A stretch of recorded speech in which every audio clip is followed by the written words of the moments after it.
주한미군을 빼면 미국의 타격이 더 커요. 왜 그렇게 한미일에 머물겠어요, 바이든이. 중국군의 상당 부분을 동북지방에서 묶어줄 수 있는 거죠. 근데 주한미군을 뺀다고? 공화당이 반대할 거요? 트럼프의 생각은 단순해요. 작은 돈은 보는데 큰 돈은 못 봐요. 근데 우리는 너무 드러내잖아요. 친미든 반미든 너무 확 드러내잖아요. 제일 좋은 건 용미죠.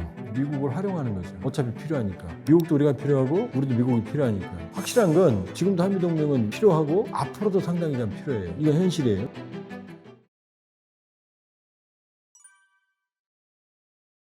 나토는 원래 GDP의 2%까지 국방비를 쓰게 돼 있는데 많은 나라가 1%밖에 안 썼거든요. 냉전이 끝났으니 전쟁도 안 일어날 거고 방위산업도 줄여버리고 무기도 감축하고 국방비도 줄였어요. 그러니까 트럼프가 생각에는 그러니까 미군이 돈을 더 내는 거 아니야. 야 니들 더 올려. 그래서 일기 때 2%까지 올리라고 약속을 지켜 그랬거든요. 근데 지금 갑자기 5%까지 올리라는 거예요. 5%면 거의 전시 대비거든요. 대한민국이 2.5% 써요. 그러니까 이제 나토한테는 방위비를 올리라고 말하는 거고 그럼 미군을 뺄 수 있으니까 나토는 이제 니들이 지켜 이 얘기고 근데 우리는 우리가 2.5% 썼으니까 우리한테 뭐라고 할 말이 없잖아요. 그리고 이제 그동안 쟁점이 됐던 건 트럼프 일기 때 주한미군 주둔 분담금이에요. 주한미군이 한국에 와 있으니 니네 지켜주니 니네 돈을 내야 될 거 아니야 이거거든요. 근데 이거를 지금부터 과거에는 뭐 50억 달러 이렇게 얘기했다가 지금 100억 달러 얘기를 하거든요. 근데 지금 내고 있는 것도 충분하거든요. 지금 내고 있는 것도 다 못 써요. 주한미군이 1년에 남겨요 매년. 우리는 많이 냈어요. 지금도 많이 내고 있고 캠프 험프리스 기지 만드는데 거의 100억 달러 우리가 냈어요. 세계에서 제일 좋아요 이 기지가. 트럼프도 와서 놀랬어요. 좋다고 얘기했어요. 근데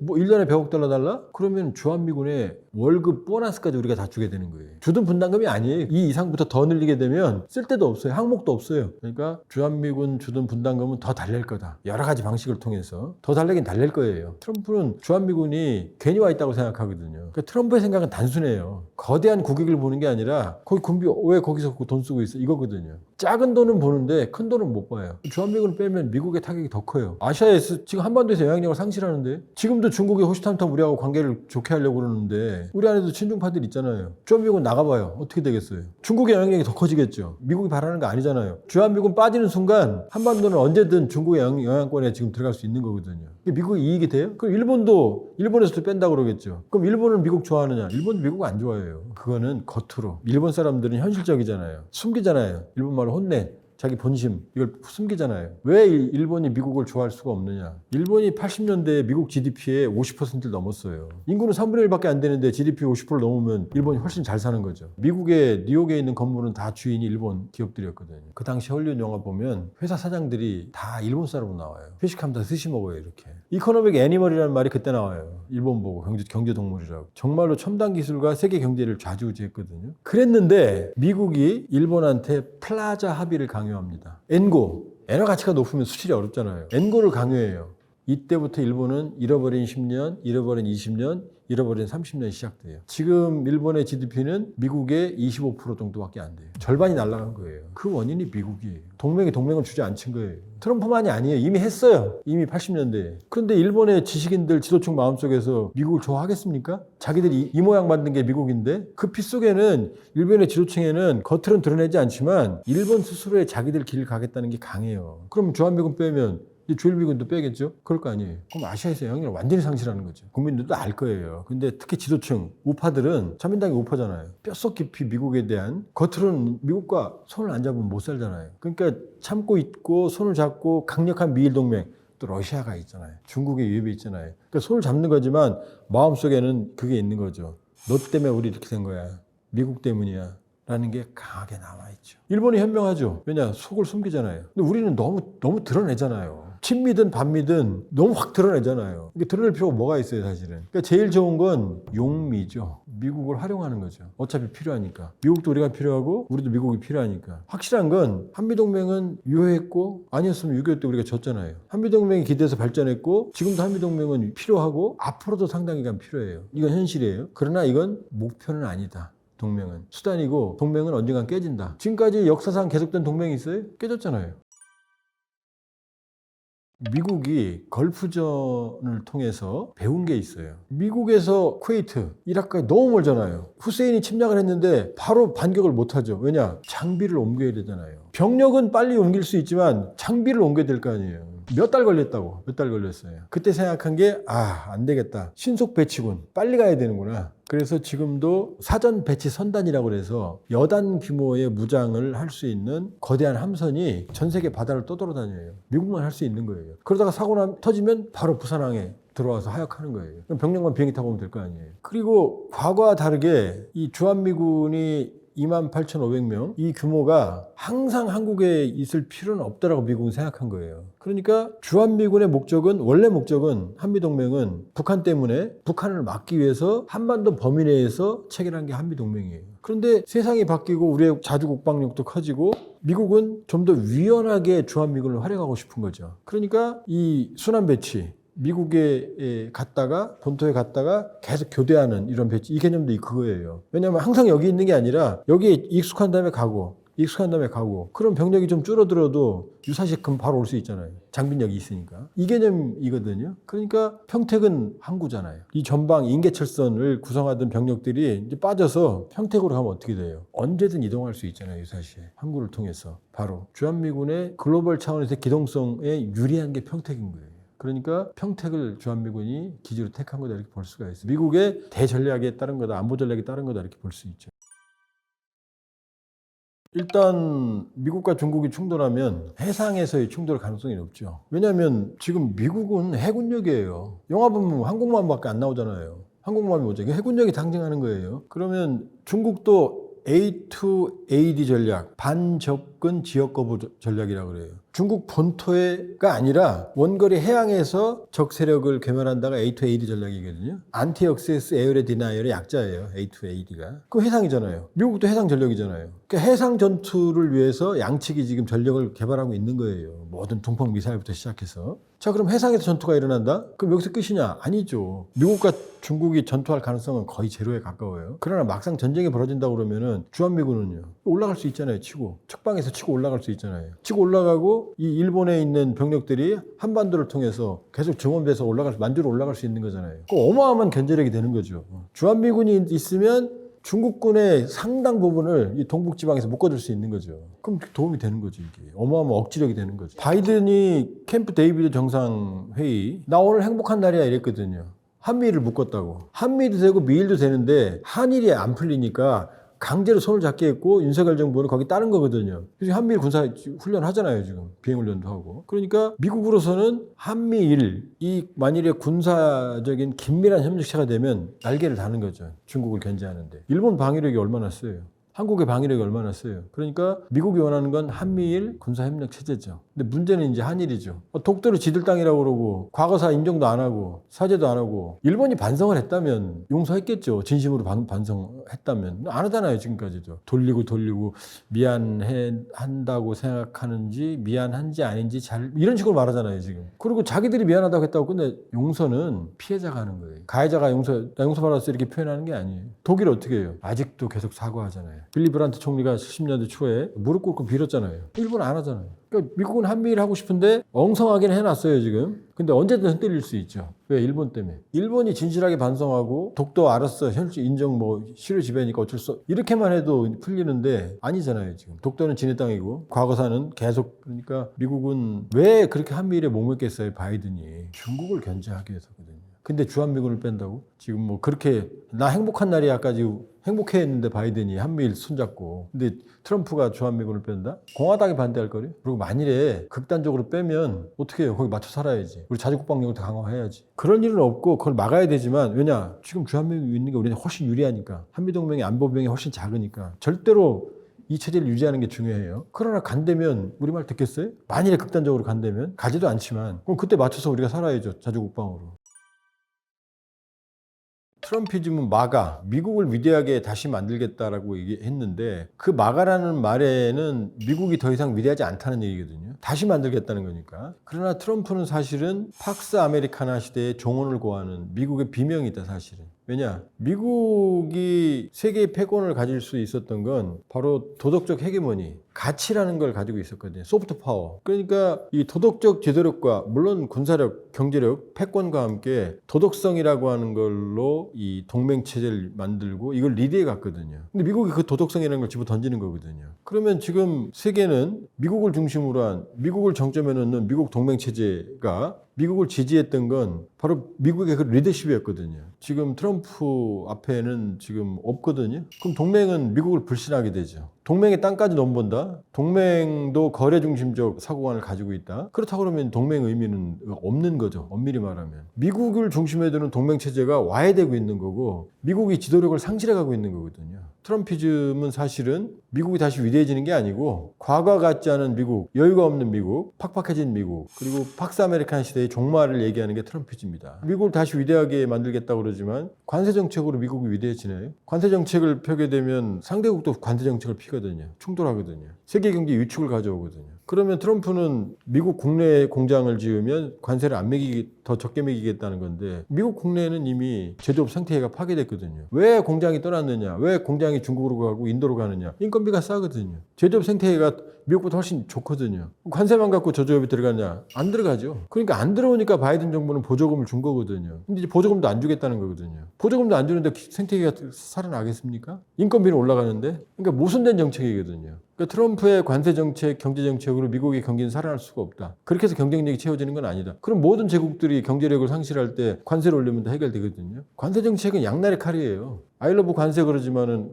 그럼 모든 지도자들이 아이러브 관세하면 되죠. 세계 경제 위축과 미국 국내 물가를 동시에 끌어올리는 미국 제조업 생태계는 살아나지 않는 일이 될 수가 있다. 그 다음에 동맹으로부터 신뢰를 상실할 거다. 그럼 미국의 시대가 더 저무는 거죠. 그러니까 미국은 과거에 세계 GDP의 40%까지 차지하면서 미국이 곧 세계였거든요. 팍스 아메리칸 시대. 그러니까 미국을 중심으로 정치, 경제, 안보 체제가 형성이 되고 그리고 도덕적 리더십을 발휘를 했는데 그러나 이 체제가 모두 허물어져가는 상황이고 미국이 예전 같지 않다는 게 바이든 방식의 동맹의 연대였던 거고 또 미국이 예전 같지 않다는 게 바로 트럼프 방식의 거래 중심적 동맹관이거든요.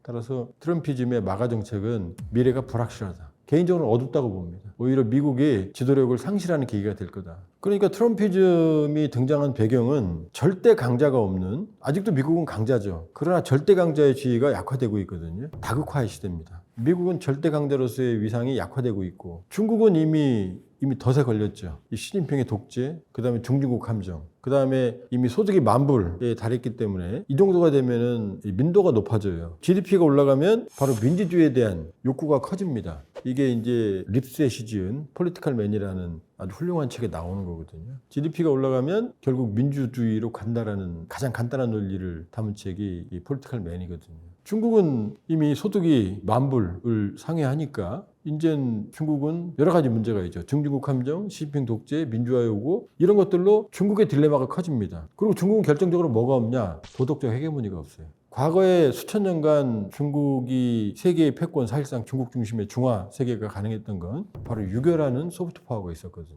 그러니까 조선의 선비들이 중국이 강요해서 베이징, 연경 가고 그랬나요? 아니거든요. 그 선진 문물을 흡수하기 위해서 자발적으로 달려갔거든요. 이런 이유는 중국의 매력, The Attraction of China였거든요. 근데 지금 중국이 그런 게 있나요? 없죠. 전랑외교, 그 다음에 폭력적, 경제적 그 확장 1대1로. 그리고 중국 보고 뭐라고 그러면은 너네 왜 민주주의 안 하냐 그러면 중국 특색의 사회주의 그러거든요. 아니 자기들만의 특색의 사회주의를 가지고 보편적인 세계 가치관을 흡수할 수 있나요? 안 되는 거예요. 그러니까 중국은 애시당초부터 미중 패권 경쟁이라는 말 자체가 존재할 수가 없어요. 왜냐? 소프트 파워가 없거든요. 미국이 과거에 했던 팍스 아메리칸 시대에 했던 소프트 파워가 없거든요. 중국적 가치관 그게 없으니까 이제 쫓아냈던 공자를 끌어들였는데 그게 지금 현대 시대에 맞나요? 그러니까 중국은 어차피 지투가 못 된다. 주저앉을 거다. 이 선을 넘기 어려울 거다. 자, 절대 강자가 없죠. 미국도 약화되고 있고 중국은 도전 세력이 될 수가 없고 러시아는 러우 전쟁으로 이제 회복할 수 없는 상처를 받고 다극화의 시대입니다. 다극화하니까 질서가 없죠. 탈냉전 이후에 새로운 질서가 형성이 되지 않은 상황에서 여기저기서 충돌이 벌어지는 거죠. 그러니까 냉전기에는 미국과 소련이라고 하는 두 체제가 각자의 이 영역, 뭐 일본 말로 조폭들 나와버리라고 그러죠. 그 영역이 있었던 거고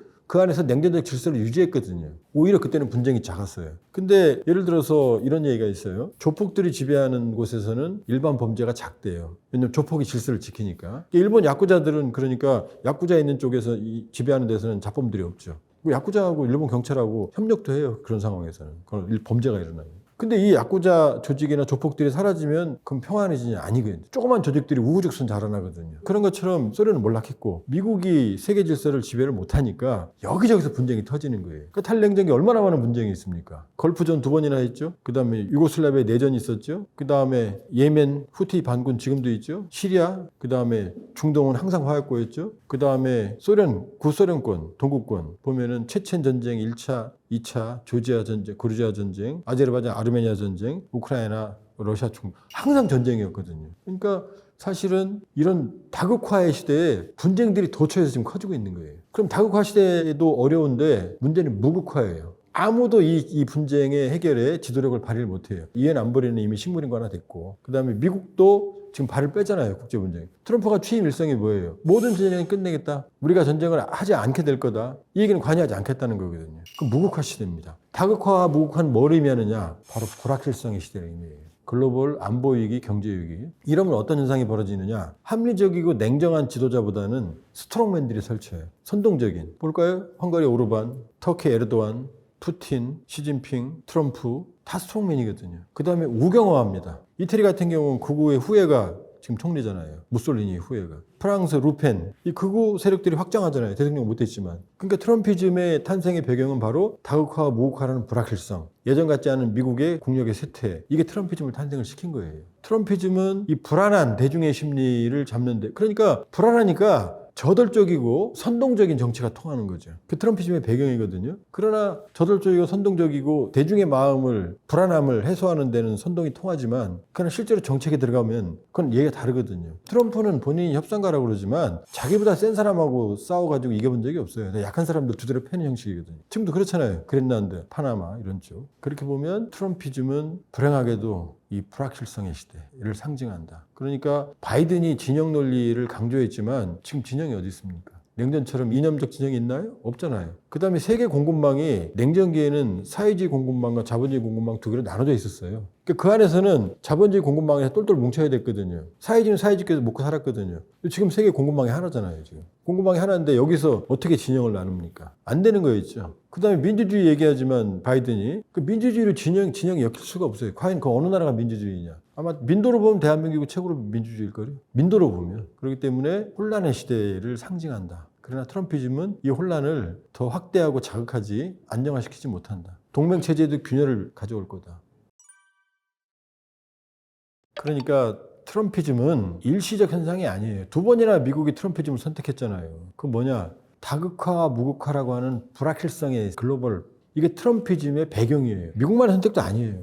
유럽의 극우 세력 전동, 푸틴의 우크라이나 침공도 바로 극우예요, 사실은. 러시아 민족주의. 우크라이나도 사실은 우크라이나 민족주의가 두 개의 민족주의가 충돌한 거예요, 지금. 그러니까 불확실성의 시대의 불안정은 확실한 어떤 강한 지도자, 스트롱맨을 요구하거든요. 합리적이고 이성적이고 바이든 타입은 아닌 거죠. 신중한, 이게 아닌 거죠. 거칠고 저돌적이고, 그래야 믿음이 가잖아요. 불안하니까. 나쁜 놈이어도 괜찮아? 나만 지켜주면 돼?